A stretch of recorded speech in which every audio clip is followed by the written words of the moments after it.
and welcome back to Digital Music Class with Miss Tardano. Today we're going to be starting an activity that's actually going to take us a few weeks to complete. Today we're going to do just part 1.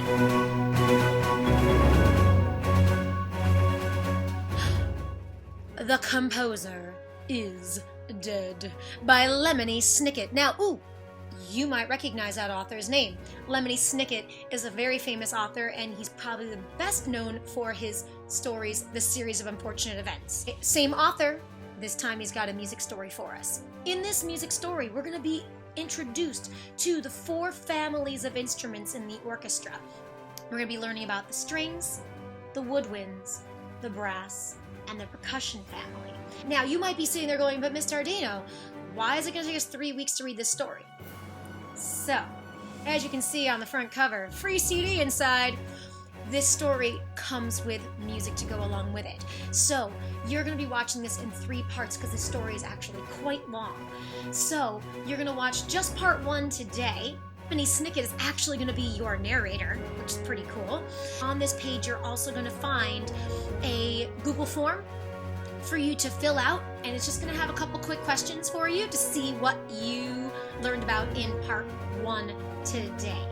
Before we continue on to the story, I'm sure some of you are sitting there going, Miss Tardano, The Composer is Dead? That's an interesting title. Now, I'm going to promise you right now, that is not a literal title. This is actually a very silly story. I think you're really going to enjoy it, and you'll see all the twists and turns along the way. It's kind of like a little mystery story, and you're going to meet the investigator who is investigating the mystery. Without further ado, I'm going to bring you the story of The Composer is Dead, written by Lemony Snicket. The music you'll hear is by Nathaniel Stuckey, and the illustrations are by Carson Ellis. All right, so let's enjoy. The Composer is Dead.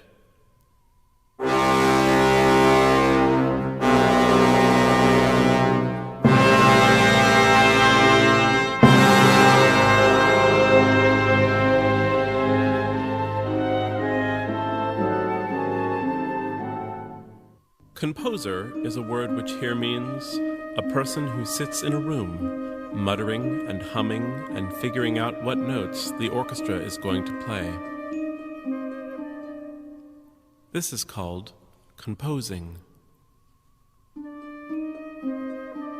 But last night, the composer was not muttering. He was not humming. He was not moving or even breathing. This is called decomposing. The composer's death was very suspicious, and so the inspector was called in to find the murderer or murderers and haul them off to jail. "I will begin by interviewing all the usual suspects," the inspector said. Like all people in his line of work, this composer had many enemies lurking in the orchestra. They can lurk all they like, but I will find them wherever they are lurking. I will find them if they are lurking in the strings.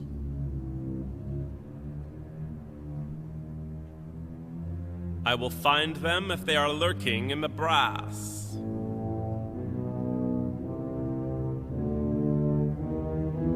I will find them if they are lurking in the woodwinds.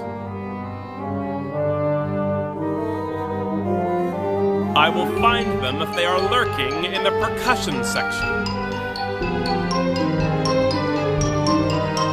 I will find them wherever they are lurking.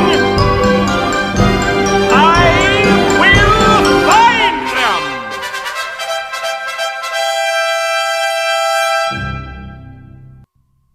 The inspector was a very handsome and intelligent person, not unlike myself. "I swear on my own intelligence and good looks," the inspector said, "I will solve this terrible crime against humanity and/or classical music." And with an intelligent, if somewhat flamboyant gesture, he reached into his pocket and took out the notebook he used for all official business. "First, I will interrogate the strings," he cried. "Strings, where were you on the night in question?" The violins answered first, of course. The violin section is divided into the first violins, who have the trickier parts to play, and the second violins, who are more fun at parties. "We were performing a waltz," said the violins.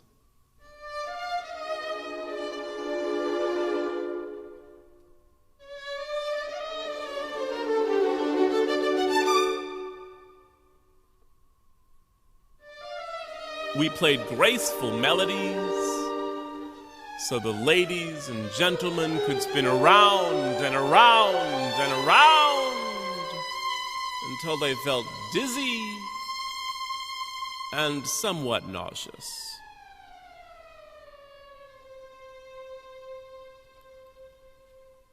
This kept us busy all night. "Aha!" the inspector cried, making a note in his notebook. "Perhaps you murdered the composer for making you play so much." "Don't be ridiculous," the violins said. "Violins are the stars of any orchestra. If we killed the composer, we would have to find work at square dances or in romantic restaurants." "That's true," the inspector admitted. "But what about you, cellos and basses?" The cellos and basses sighed. The cellos and basses are often weary from dragging their large bodies around. The basses in particular are so enormous that they can't even fit into taxicabs without sticking their curly heads out of the window.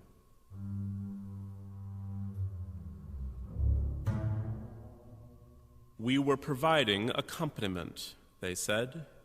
"You can't waltz without a reliable 1, 2, 3, 1, 2, 3. It's boring, but it's steady work."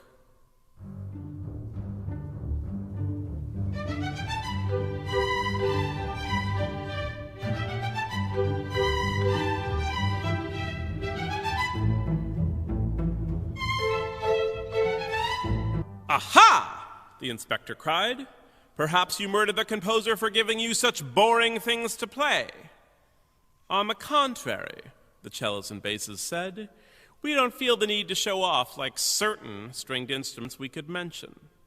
"Well, I guess that takes care of the strings," the inspector said. "Oh, the violas! I forgot all about you." "Everyone forgets about us," said the violas bitterly. "We play the notes and the chords that nobody cares about.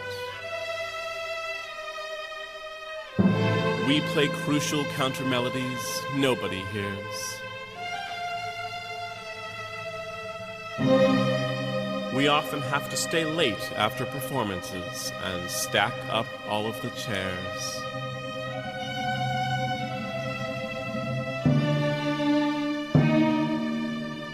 We spent last night feeling sorry for ourselves, as usual."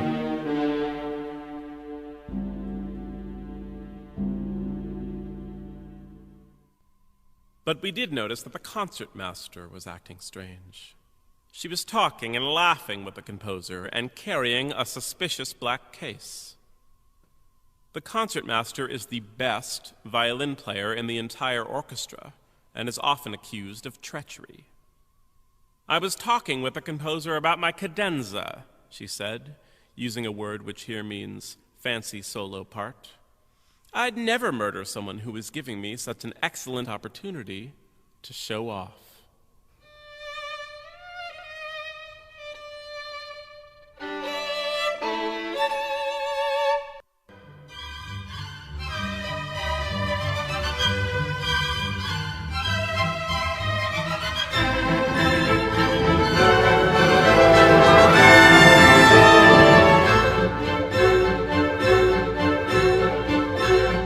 "That's enough, strings. That's enough, strings. That's enough, strings!" "You all have very good alibis," the inspector said, taking notes in his notebook. "But the composer is still dead."